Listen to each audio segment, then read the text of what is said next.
So we're going to hand it off to Jenny. And she is the horticultural program manager for the cooperative extension in Tompkins County. And she is creating a new resource called Ecological Gardening in Upstate New York. It's all yours, Jenny.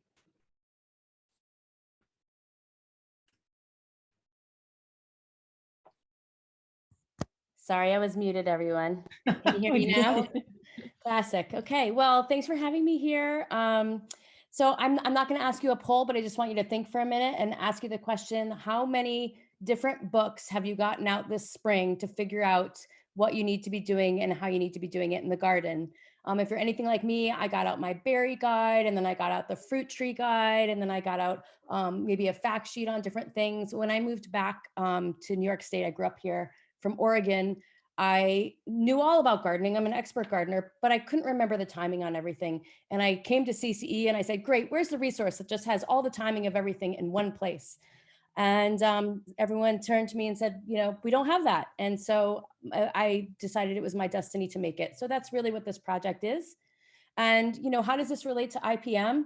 We all know that the beginning of IPM is putting the right healthy plant in the right place and then doing the right things to it, phenologically speaking, so that we don't create these, you know, imbalances that are can be avoided, right? So this is a really first step in helping people grow organic or ecologically oriented reduced pest gardens. And so what is this guide? It's regionally adapted. It's for New York State. We're shooting mostly in zones 5 and 6, but we have instructions for zones 4 and 7 also. And it just offers phenological to-do lists month by month in every category of the home landscape that you could want. The idea really was to just put all the phenology in one place, something you could actually carry into the garden.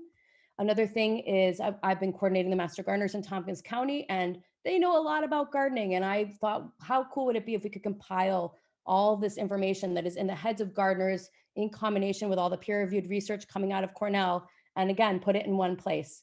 And then the other thing, a goal of mine was to, there's really an awakening happening right now, and many people have been gardening, you know, using maybe a more chemical intensive methods, are becoming more aware of some changes they want to make in the garden, but really not sure how to get from point A to point B, and wanting to make that quick and easy for people to introduce some basic techniques that focus mostly on soil building and beneficial insects and water resource management.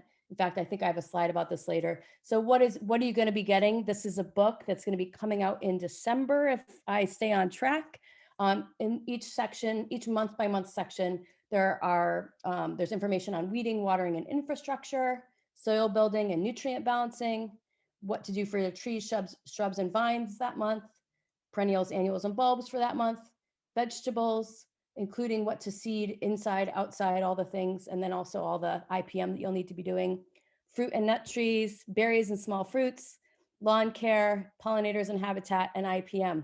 So this is all in one book. It's kind of amazing. And what it means is we're going to tell you a lot about what to do, but not always how to do it. So we're not going to go through how you trellis, you know, fall bearing versus summer bearing berries. We're just going to tell you now it's time to trellis your fall bearing berries. And so you will still need to keep your other books. There's also going to be a whole bunch of appendices and little insets that are going to alert you to specific climate-wise and ecologically friendly practices that will need a little bit more information. So how to use cover crops, how to rotate, how to do season extension, companion planting, interplanting, all sorts of things like that. And more insets and appendices on seed saving and all sorts of things that you're going to need to know to do this well. So I want to give you a sneak peek. It is now in the graphic design phase. One thing we're doing, so this is the beginning of what April looks like, and I'm going to run you through it. But we have 115 master gardeners throughout the entire state, so all of the regions that are piloting this for you right now. So we've come up with all this information, and now we've sent it out to people in zones 4, 5, 6, and 7 and say, okay, tell us, did we get it right? Is there something that we told you to do in April that you actually were able to do in March or in May? And also, did you need more information to get something done? So this is an example of some instructions that we're giving people for April. And so I only have 5 minutes, so I'm just going to blow right through this with you.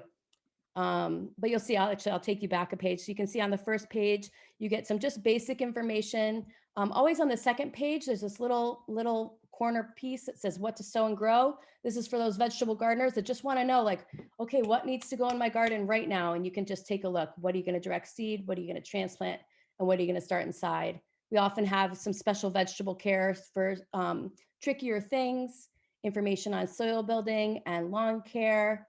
Again, always in the ecological fashion. So we're never, we don't do any recommendation of any chemical use except for things that are organic in nature. What to do with your perennials and annuals. I'm just giving you a little tour here. And then also each month we have a tip of the month that is relevant to something you'd be doing in the garden. So for April, it's having to do with seed starting problems.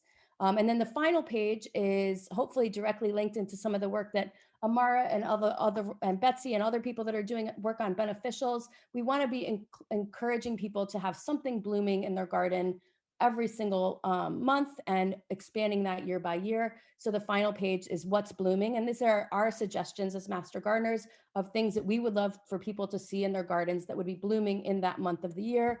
So you can just turn to that page and then go off to the nursery and help to improve your, the diversity that you have available for pollinators. And then there's also a little spot to list other things that you have in your garden that are blooming that month.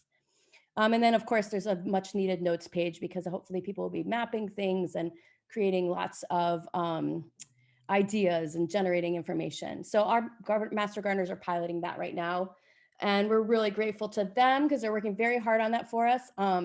Also, really just want to give a shout out to Cornell Garden-Based Learning and Towards Sustainability Foundation. Has been very generous financial support coming at us. So hopefully if all goes well, this is coming to a printing and then to all of you in December this year. Thanks, Jenny. The chat is very excited about it. We put a link to CCE Tompkins so people can keep up with you. If we collect emails of people that are interested, do you want to create an email list or should they just follow you? They can just follow us. And actually, if they stay in touch mostly with Cornell Garden-Based Learning, the product eventually will be launching straight out of there. So it will really have a statewide aim. Great. And we actually have Ashley talking about garden-based learning, I think tomorrow. So yeah. It's another reason for people to come back tomorrow. She'll probably mention it then. But yes, we will make it so loud and clear. None of you will miss out when this thing is ready.